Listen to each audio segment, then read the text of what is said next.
J'avais décidé de partir en week-end, me reposer un petit peu en montagne. Je vous montre le décor. Voilà. Mais j'ai quand même pris le temps de regarder cette bouillie footballistique que le Real a proposée à domicile contre Valence. Ouais, officiellement, je pense que la Liga est terminée. Mathématiquement, ça l'est pas, mais dans les têtes, pour moi, c'est terminé. Ça l'était depuis un moment, de toute façon, quand on regarde le Barça, ce qu'il propose et les matchs, et quand tu regardes la bouillie footballistique, encore ce match à domicile où t'es pas capable de battre le 16e de Liga, où tu te mets en difficulté, où tu fais une première mi-temps immonde, une deuxième où t'es pas dangereux, t'as 3,70 d'XG, t'es pas capable de mettre plus de 2 ou 3 buts, ah c'est terminé. Et de toute façon, que ce soit dans le jeu, dans le contenu, ce que les Real proposent, tu mérites pas. Tu mérites pas d'aller chercher une Liga. Franchement, tu mérites pas. Même si le Barça aurait fait des erreurs, aurait perdu des points et que le Real serait passé devant, au final, tu méritais même pas d'aller chercher cette Liga. À quel prix en fait? Avec cette façon de jouer, est-ce que tu méritais vraiment d'aller chercher une Liga? Je suis pas sûr. Le Barça joue très bien, le Barça joue au football et le Barça mérite cette Liga cette saison. Il faut le dire, il faut être honnête, il faut être objectif avec soi-même, tout simplement. On va commencer avec cette compo, les gars. La compo, à plus rien y comprendre. Chouameni. En fait, t'as trois défenseurs centrales. T'as Alaba, t'as Rudiger, t'as Asensio. Et tu persistes et tu continues à mettre Chouameni en défense centrale. Là, déjà, il y a un problème. Je comprends pas. Ensuite, Bellingham qui a joué 120 minutes, tu le remets. Pour moi, en prévoyance du match de Ligue des Champions contre Arsenal, t'aurais pu le préserver, t'aurais pu le faire souffler.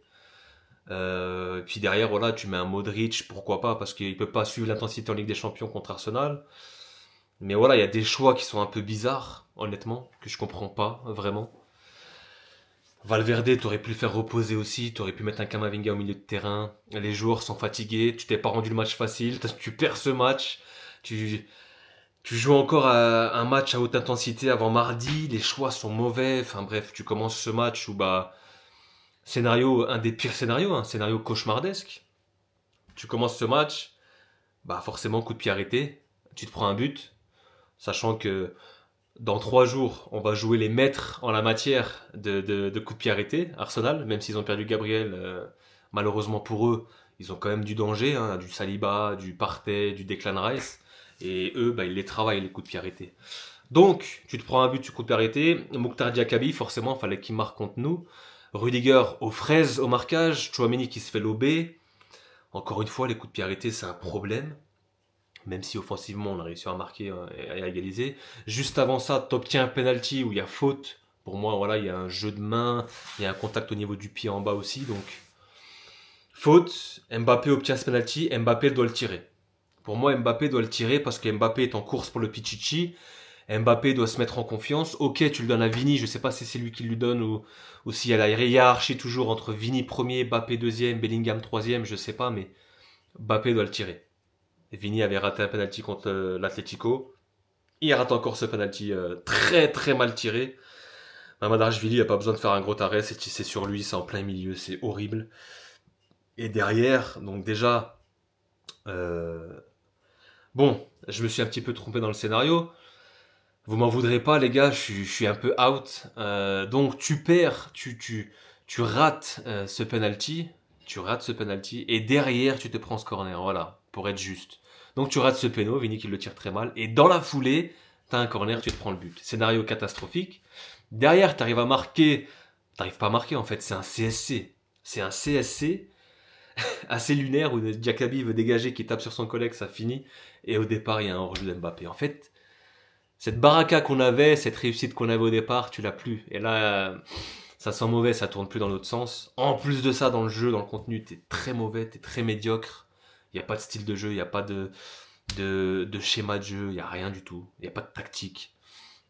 Donc au final, scénario catastrophique. Et voilà, derrière, tu arrives à égaliser sur un coup de pied arrêté. Plutôt bien joué, hein, déviation de Bellingham au deuxième poteau. Vini qui est là, la présence qui met son pied en opposition, qui marque. Voilà, ça fait 1-1. Première mi-temps catastrophique, hein, où t'as un Rudiger qui n'est pas bon, t'as un Vini qui n'est pas bon. Et t'as aussi un Vasquez encore une fois à droite. Tu persistes à mettre Vasquez à droite, mais tu sais qu'il va prendre l'eau. Donc oui les gars, je suis un peu perdu avec la chronologie du match parce que voilà, je l'ai regardé un petit peu avec mon téléphone sur le côté. Je voulais juste prendre l'air, être en week-end ici en montagne et couper un petit peu, mais voilà quoi, on a quand même regardé ce match un petit peu et tu reviens en deuxième mi-temps, donc il y a ce but comme j'ai dit, le corner, la déviation de Bellingham et le but de Vini. Et derrière tu pousses un peu mieux, quelques changements, réajustements tactiques. Vini qui sort, Rodrigo qui passe à gauche, Hendrick qui passe à droite, Mbappé en pointe.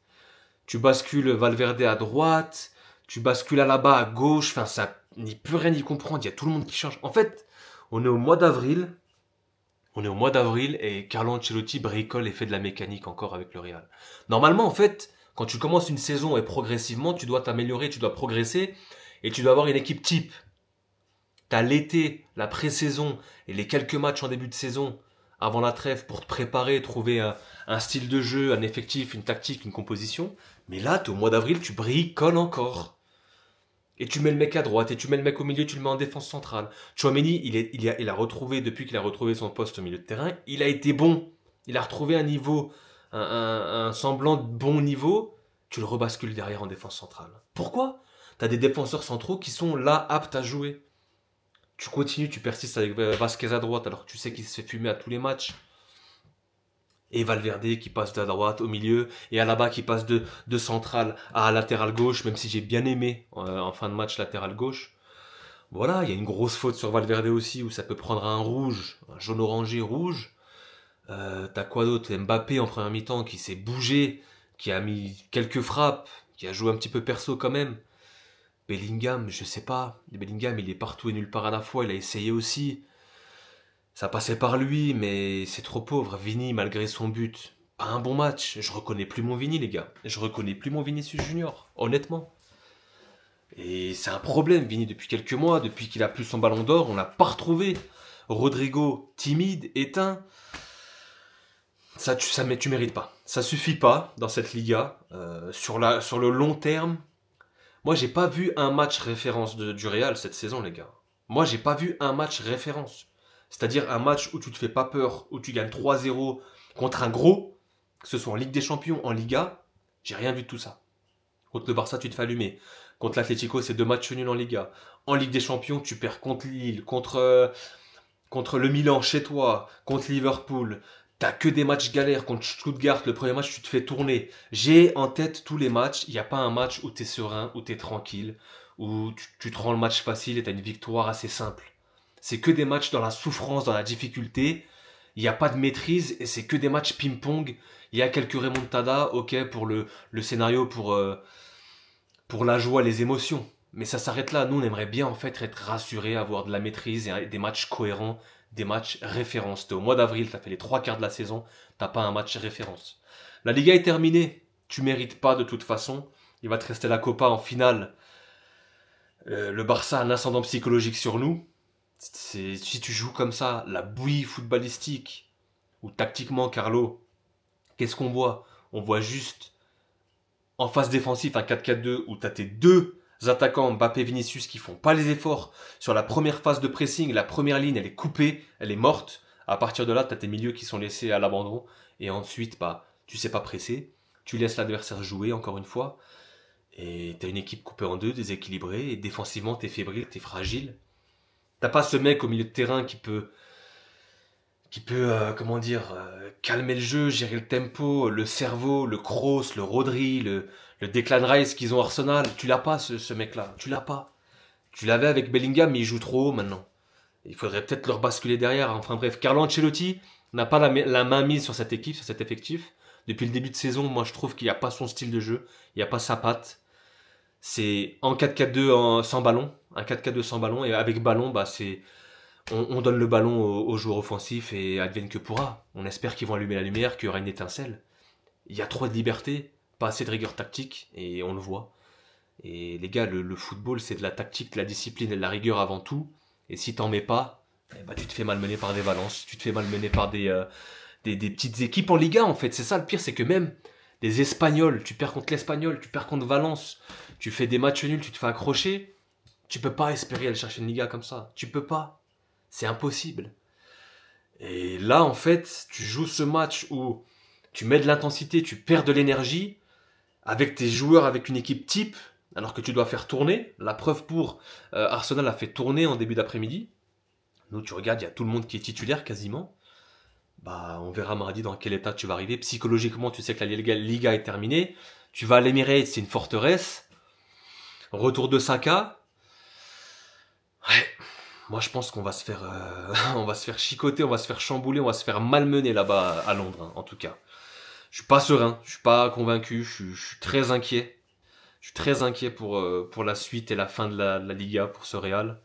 Mardi Ligue des Champions, il y aura cette finale de Copa et puis voilà, t'es encore en vie, t'as encore la Copa que tu peux aller chercher, mais j'y crois pas contre le Barça en finale. Très peu, enfin j'y crois très peu, je suis pessimiste. La Liga, comme j'ai dit, c'est terminé. Il suffit que le Barça ce soir. Bon, attention, ils jouent contre une belle équipe du Betis, mais à la limite, t'aurais fait un match nul, t'aurais pris un point. Mais là, tu perds dans les arrêts de jeu.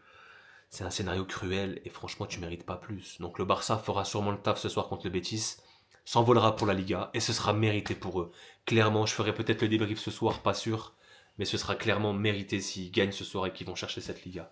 100% mérité de ce qu'ils proposent. Flick est arrivé en si peu de temps et a proposé quelque chose de très fort avec ce Barça. Du beau football, l'animation offensive, des buts, un collectif, une ligne très haute, un bloc qui bouge ensemble, un pressing, tout ce qu'on n'a pas au Real.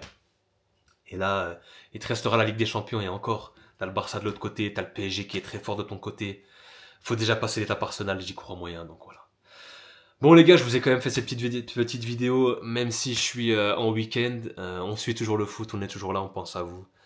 On est déçus, je suis déçu. Mes supporters madrilènes, qu'est-ce que vous voulez que je vous dise? On mérite pas cette année, on mérite pas de ce qu'on propose et on verra ce que ça va donner en Copa et en Ligue des Champions. Sur ce, prenez soin de vous, je vous fais peut-être le débrief du Barça dans la soirée, pas sûr. Mais en tout cas, voilà, ce sera tout pour ce débrief. Je suis dépité, mais au final, je suis même pas surpris parce que depuis le début de la saison, il n'y a aucun changement, il n'y a aucune progression dans le Real, donc voilà, je suis même pas surpris au final. Prenez soin de vous et puis on se dit peut-être à tout à l'heure. Peace.